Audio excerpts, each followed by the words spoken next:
Dietary nitrate intake is positively associated with muscle function in men and women, independent of physical activity levels.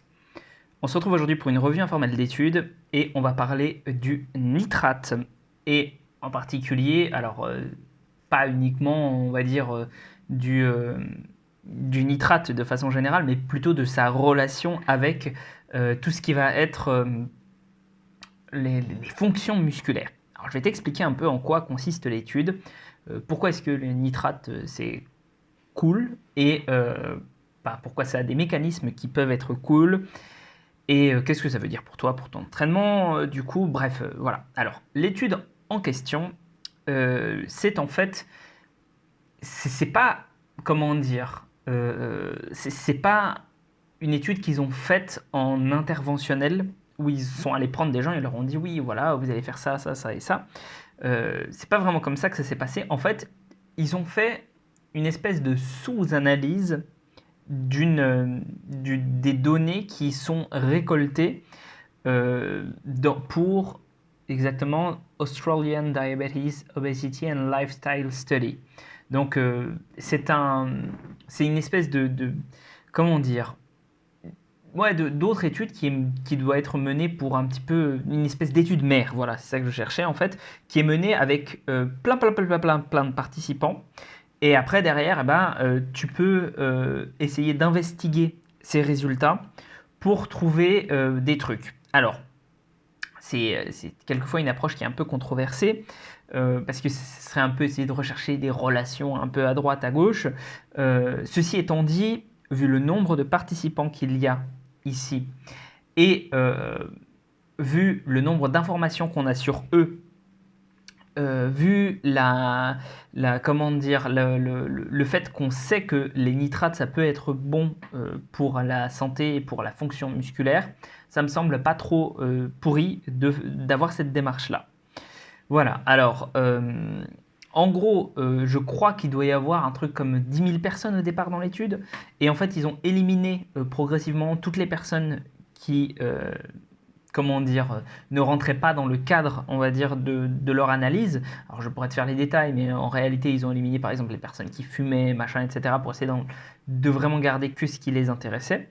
Et ils sont quand même arrivés à 3800 personnes, donc c'est quand même pas mal, c'est une analyse sur pas mal de personnes. Et en fait, ces gens-là, eh bien, ils ont regardé leur taux de nitrate, donc qui est une substance en fait qu'il y a dans le, donc je ne sais pas exactement en quoi ça consiste les nitrates, mais à mon avis ça doit avoir un rapport avec le nitrogène qui est l'azote. Donc, je sais pas, franchement je veux pas te dire. Le nitrate en lui-même, j'ai jamais vraiment investigué ce que c'était. Je sais les effets que ça a, mais ça m'a jamais, voilà, la composition exactement, je sais pas. Mais on s'en fout parce que en réalité, ils ont regardé donc du coup le nombre de nitrates qu'il y avait et ils ont aussi, il y avait un test qui était fait du coup pour ces personnes-là, deux tests exactement, le test du knee extension strength, donc en gros un test en fait où tu étends tes genoux et on regarde la force que tu as par rapport à ça, et alors ça je savais pas ce que c'était, le 8 fit TUG. Donc ça semble barbare comme nom. En fait, c'est des gens, ils sont assis sur une chaise, ils ont un couloir de 8 feet, donc 8 pieds. Je sais pas ce que ça représente. Franchement, je sais pas ce que ça représente. Mais en gros, ils ont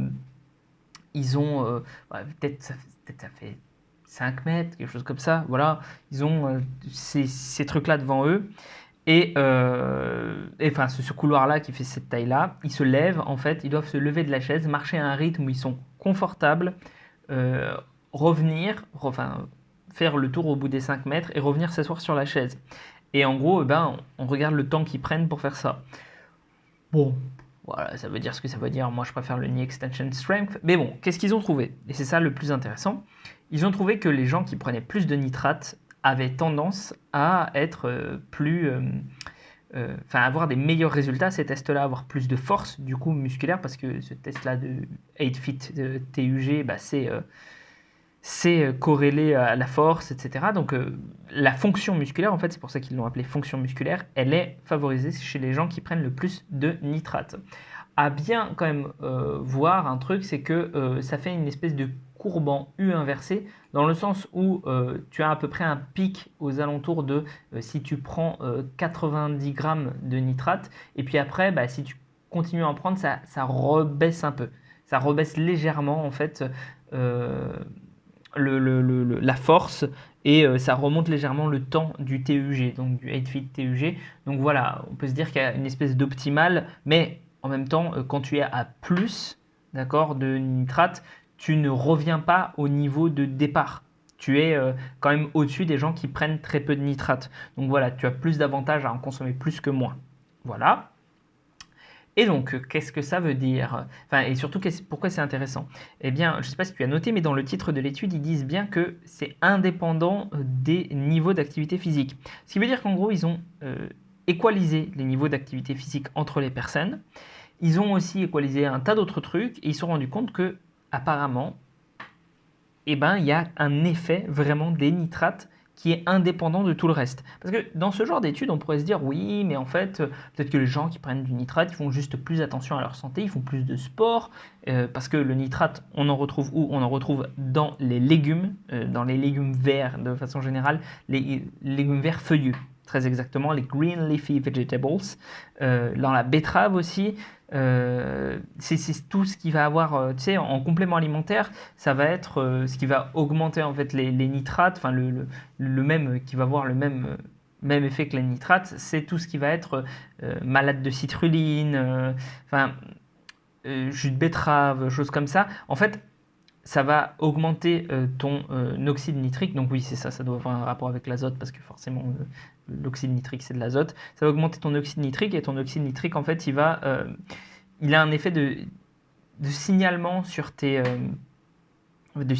a un rôle de signal sur tes artères, ton système endothélial, voilà tout ce qui est veines, artères, machin, et ça va te faire de la vasodilatation. Vasodilatation, ça va faire en sorte que ça se dilate. Ça va augmenter ta circulation sanguine. Or, eh bien, ça permet d'avoir de meilleures performances, en fait, parce que ça permet d'amener plus d'oxygène, de nutriments, etc., aux muscles. Donc voilà pourquoi est-ce que c'est intéressant. Et donc, eh bien, dans ce cadre-là, on voit que c'est intéressant d'en consommer. Alors, qu'est-ce que ça veut dire pour toi? Parce que c'est ça le plus important. Ce que ça veut dire, c'est que tu auras tout intérêt à consommer beaucoup, beaucoup, entendons-nous bien, une quantité suffisante en tout cas, d'éléments qui ont du nitrate à l'intérieur de de leur composition, quoi. En gros, et attention, on parle pas des nitrates ou des nitrites qu'il peut y avoir dans le jambon, par exemple, parce que ça, c'est pas ouf pour la santé, hein. Les formes qui sont utilisées, c'est pas ouf. Moi, je te conseille de prendre du jambon, si jamais tu en prends, sans nitrite, sans nitrate. Voilà. Bref, mais du coup, bah, ça veut dire manger plus de légumes verts, manger plus de choses avec de la betterave. Et ça veut aussi dire, et ça, pour moi, c'est assez intéressant parce que ça confirme un peu quelque chose dont je me doutais fortement, c'est que en réalité, ce qui compte, c'est pas tant le fait de prendre par exemple des malades de citrulline juste avant ton entraînement ou du jus de betterave juste avant ton entraînement. Ça fait plutôt partie de la famille un petit peu des compléments tels que la bêta-alanine ou la créatine, c'est-à-dire qu'il faut que tu en aies suffisamment au quotidien, dans ton alimentation. Euh, Toi-même en fait, si tu en as suffisamment dans ta diète, eh ben, tu verras très peu comment dire, d'avantages à en prendre avant ta séance. Alors que si tu en as pas suffisamment, eh ben, ça peut être un problème. Enfin, tu pourras avoir de plus grosses améliorations, mais tu pourras avoir des améliorations encore meilleures si jamais tu en intègres dans au quotidien. Pour ça que c'est le genre de complément alimentaire où tu dois saturer en fait tes stocks. Et une fois que tu as saturé tes stocks, donc comme on le voit bien là, il n'y a plus d'augmentation à partir d'un certain niveau, ça sert à rien d'aller au-delà. Là même, on voit qu'il y a même, comment dire, un désavantage à aller au-delà. Donc voilà, si jamais tu n'aimes pas du coup prendre des légumes verts feuillus, moi j'aime pas par exemple, et ben sache que ça peut être un complément qui est intéressant pour toi. Voilà, j'espère que ça te sera utile. Et sur ce, prends soin de toi et on se retrouve pour une prochaine vidéo.